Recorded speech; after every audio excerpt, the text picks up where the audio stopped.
السلام علیکم ورحمت الله وبرکاته.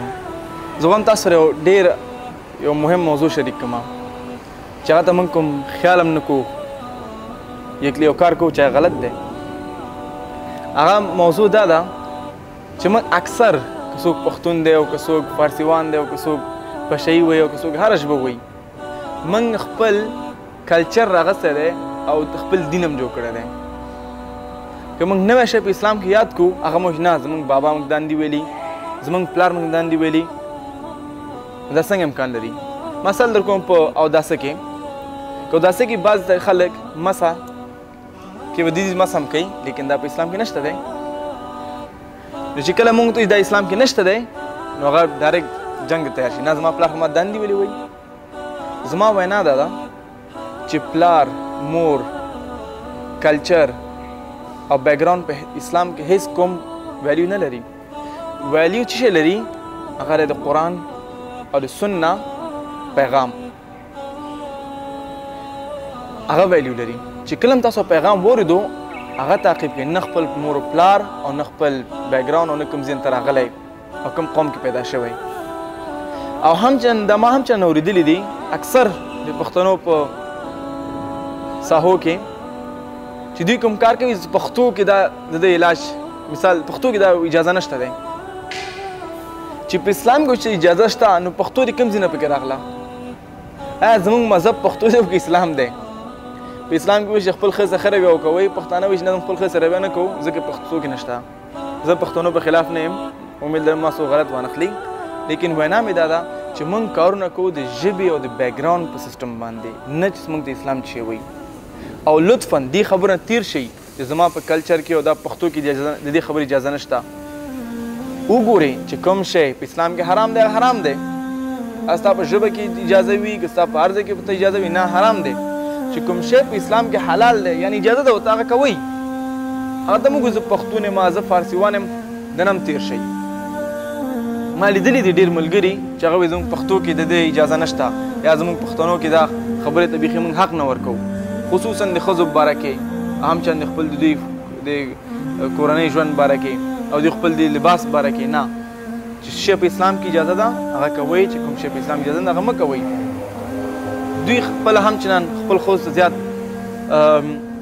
ارزښت نه ورکوي، یا مثال ډېر حقوقو ته نه ورکوي. دا باید موږ پوه شو.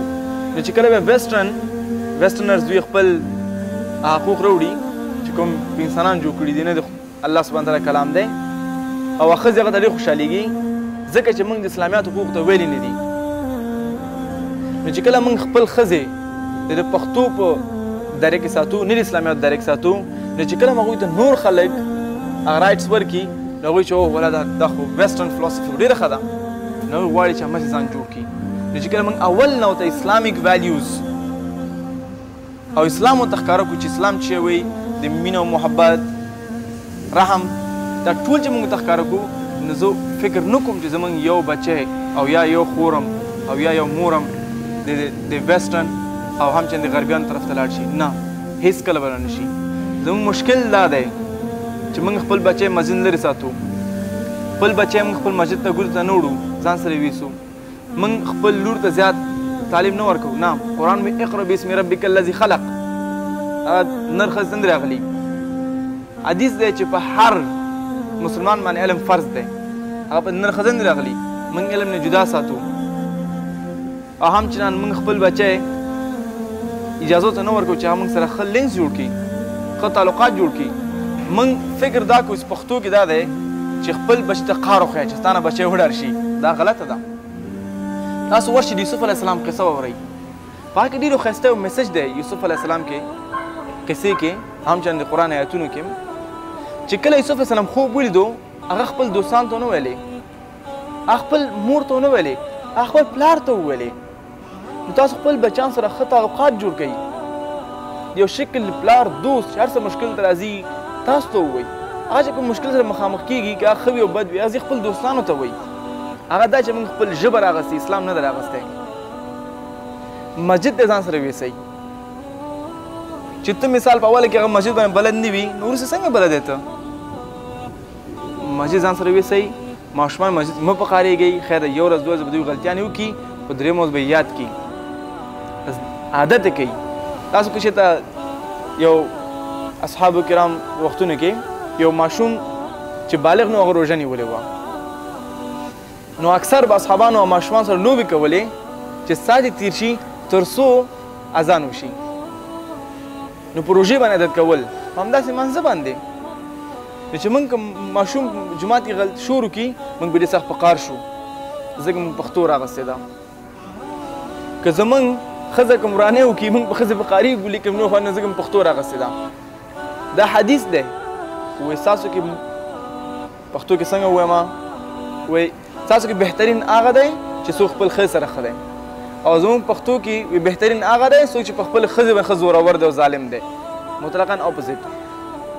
نو زما وینا دا ده بچیانو سره فامیل سره همچنان بازارونو کې کورونو کې په ټول ژوند بخښونو کې پښتو ژبه کلچر بیکګراوند پرېږدئ او اسلام ته راشئ، ځکه سبا چې تاسو بیا غربیان خپل پیغام راوړي هغه تاسو ډېر ښه ښکاري، ځکه تاسو اسلامیان د اسلام پیغام نه خبر ناستئ. اسلام پیغام نه ځان خبر کوئ او خوشحاله به پاتې شئ. په کور کې مشکل نه وي، په ماحول کې مشکل نه وي او په خپل هیواد کې مشکل نه وي. نو امید لرم دا پیغام تاسو سره سبا نه خپل بچی مکتب ته یوسئ او د خپل ښځو احترام وکوئ. زه پوهېږم تاسو احترام کوئ، دا ټول ته نه یم، کېدای شي بعضې خلک هلته وي احترام نه کوي. پښتو مو استعمالوئ. مور جدا ځای په اسلام کې لري، ښځه جدا ځای لري، خواښې جدا ځای لري، پلار هم جدا ځای لري. هر یو باندې د هر یو خبره واورئ او وګورئ څوک صحیح دی څوک غلط دی، په هغه فیصله وکوئ. مه یو طرف ته کېږئ، مه پښتو پرېږدئ، بیکګراوند پرېږدئ، کلچر پرېږدئ او اسلامیات ته راشئ. نو انشاءالله موږ په دې دنیا کې په هغه دنیا کامیاب یو. السلام علیکم.